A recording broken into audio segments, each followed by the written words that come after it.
อันนี้น่าจะแมนนกกับดักของชาวบ้านเขาเฮ็ดไว้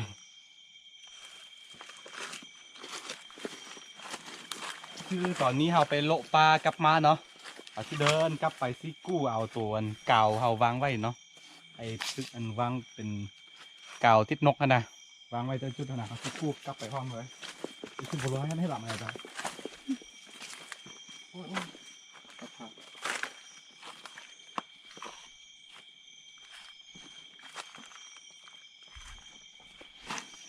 ตัวนึง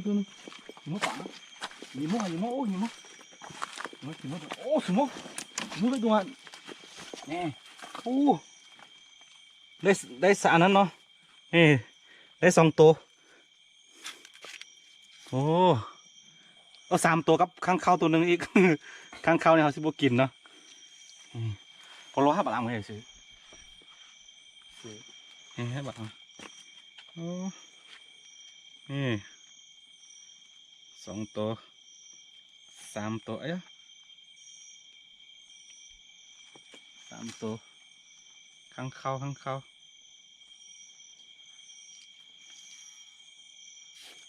ว่าไม่ชิมูจะดูหรอล่ะ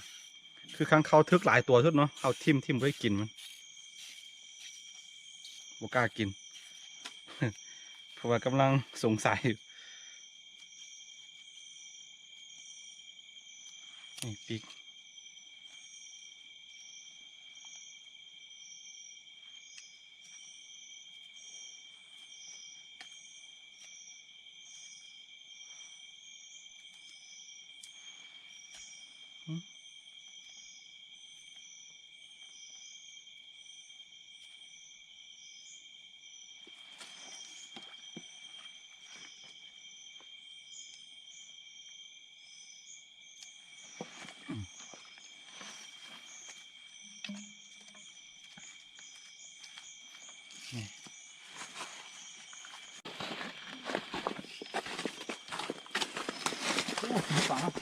โอ้2 ตัวนี่ได้2 ตัวนี่โอ้สุดยอดเลยมัน1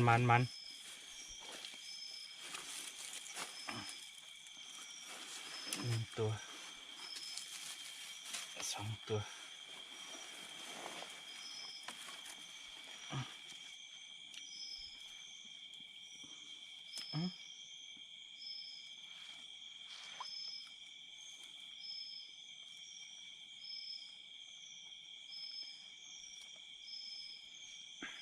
ต้องเอาปีกมันเอาขนมาออกให้หมดเนาะ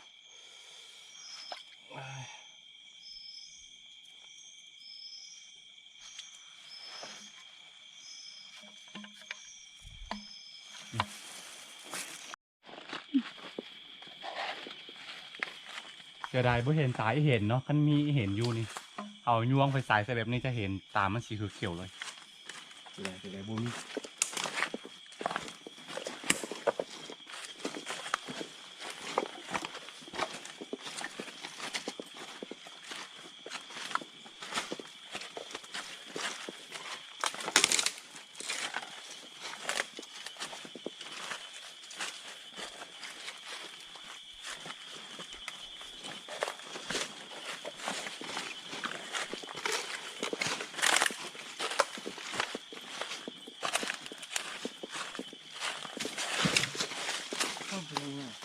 โอ้ไม่เห็นอ่ะ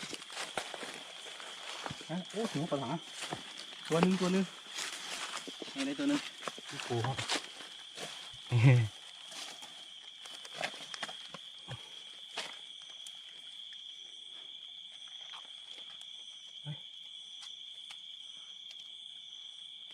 คือเป็นอย่างต้องเอาวางไว้ช่วงตอนแรงแบบนี้เนาะพอใกล้ๆมันจะขึ้นไปนอนมันจะออกมากินน้ำนี่แบบนี้แหละประมาณ5 โมงครึ่งหรือว่า6 โมงแบบนี้จะลงมาอาบน้ำมากินน้ำก่อนมันจะขึ้นไปนอนเนาะ ก็เลยถึกง่าย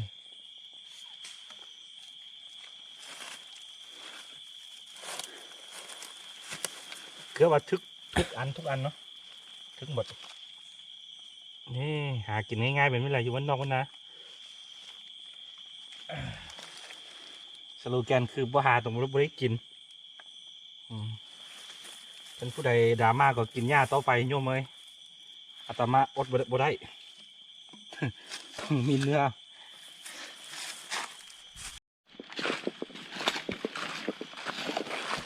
ลึกอีกตัวนึงโอ้โหมันจริงๆมานี่ดินี่ถึงแล้ว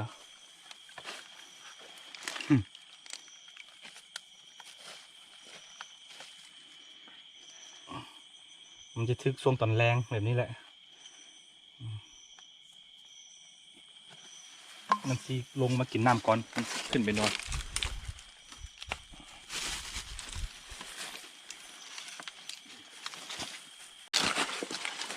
ตัวนี้ปลาตัวนี้ไม่ทึก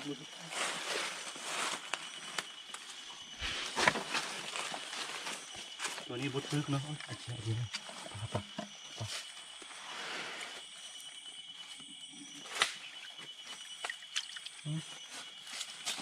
ตัวนี้บุทึก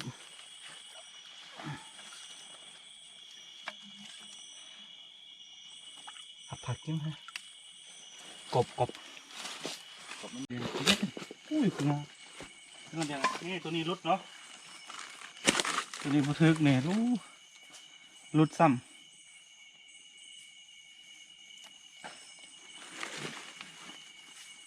ลำเจียงอะไรลำเจียงดีเลยยังไงคุณเดี๋ยวอะไรจริงโอเค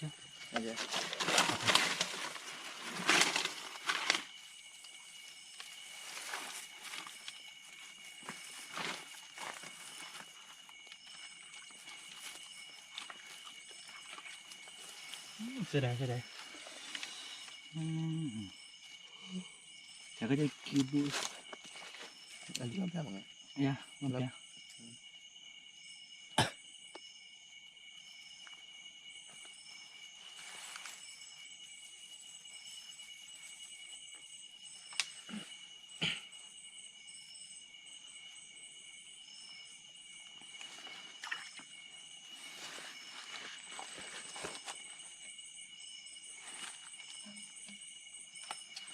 เนี่ยเอ้ยหักกระปุกที่เกี่ยว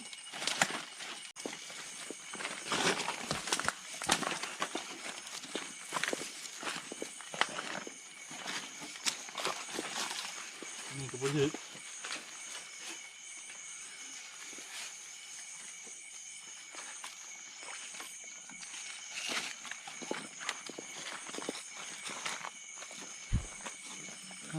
ไม่เห็นสักตัวไอ้เป็น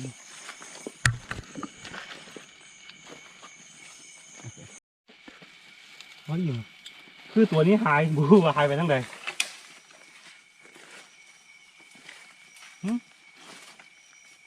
หายไปทั้งใดวะโอ้ยชิงปุยยังไงโอ้มันเป็นอะไรยังไงตัวนี้ก็รุดเหมือนกัน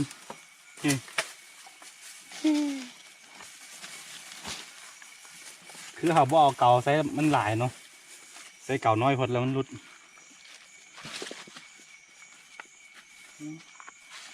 ตัวนี้บอกแล้วบุ้มีเก่า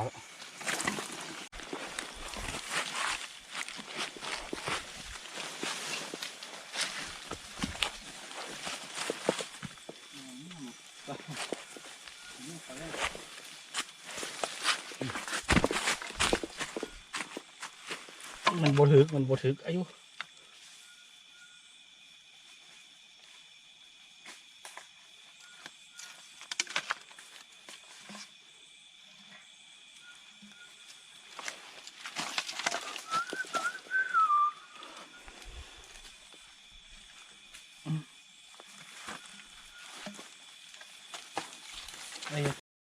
อยู่อ่ะคือมีแต่ข้างเข้าเนาะข้างเข้าติดหลายตัวเพราะว่ามันหากินช่วงกลางคืนมากินแมลง จิตนะอืมอืมอืมอืม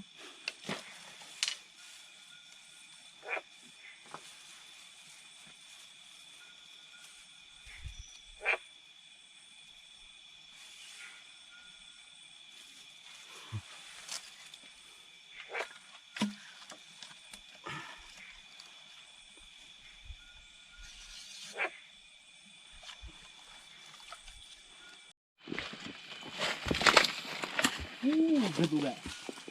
มีมั้งโอ้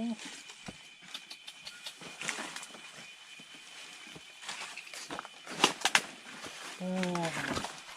แล้วก็จะกินเยอะคือมันลุดเนาะนี่โอ้เอาตะแคงกันนะอันตัวนี้ปีกหักเลย อันก็จะกินเทต้านี่ตัวนี้ปีกหักเนาะมันบ่สามารถบินได้อยู่แล้วนี่ 我家是咱的多少？ เดี๋ยว 我家是咱的多少？ ไอ้ไม่สินะล่ะ 俺弄俺当台北很专业。 คือว่าหนู หนูเอาไปวะเสียดายเว้ยแต่ทั้งหมดตัวนี้คือกันแดงรถลายตัวสุด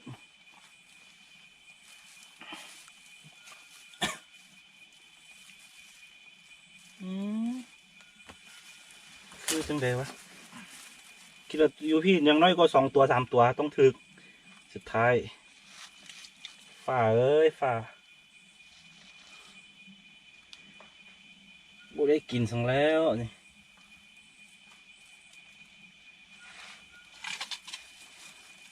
กลายเป็นนี่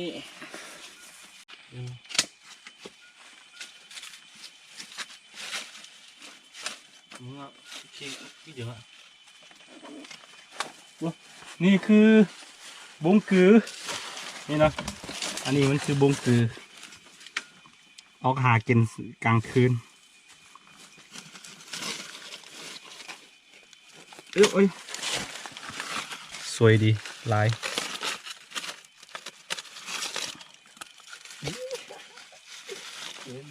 我记住了，咱俩才。 สวยคือบงกือเนาะเอาไปแตะตัวมันจะกลายเป็นพวกวงมนเลยคือเท้ามันมีเป็นร้อยเป็นพันมั้งไปที่เดิมไปเอาไปจะเยอะไปไม่ควรจะถ้าป่ายางมันจะยิ่งมา Batman. นี่อันสุดท้ายโอ้ยโมก็ถึงก็ดูมาครับไอ้น้องครับคือน่าจะถือ2 ตัวแต่ว่าตัวนี้รุดเนาะตัวนี้ตัวดำอันนี้ตัวสุดท้ายละ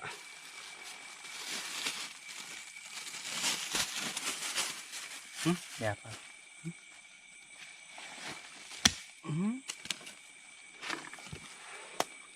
มือนางอะตาไปดูชื่อนะเครื่องใหญ่ปั๊บปั๊บอย่างนี้ดิเท่าไหร่คะนะ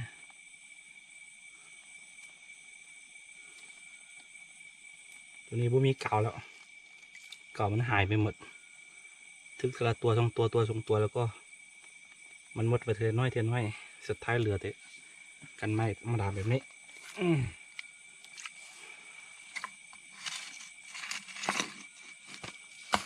จบงานคืนนี้อันนี้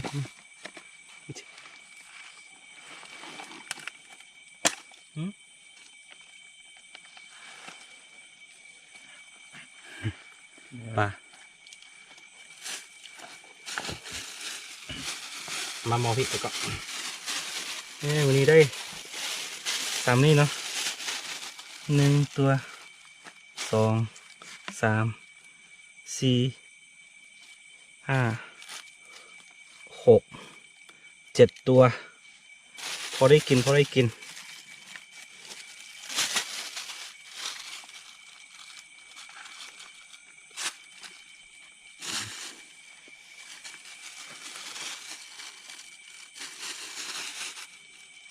อเคตอนนี้ สิกลับบ้านก่อนเนาะหิวข้าว9 โมง Ya, palmo. โอเค Iya. โอเค Ada ngatur apa ya? กลับบ้านก่อนสำหรับคลิปนี้ก็คือสิมีประมาณนี้นะเนาะคันผู้ใดมักก็อย่าลืมกดไลค์กดติดตามซองอาคาน้อยเนาะเผื่อบ่พลาดวิดีโอใหม่ๆจากซองอาคาน้อยแล้วพบกันใหม่ในคลิปหน้าเนาะโอเคสำหรับมื้อนี้ไปก่อน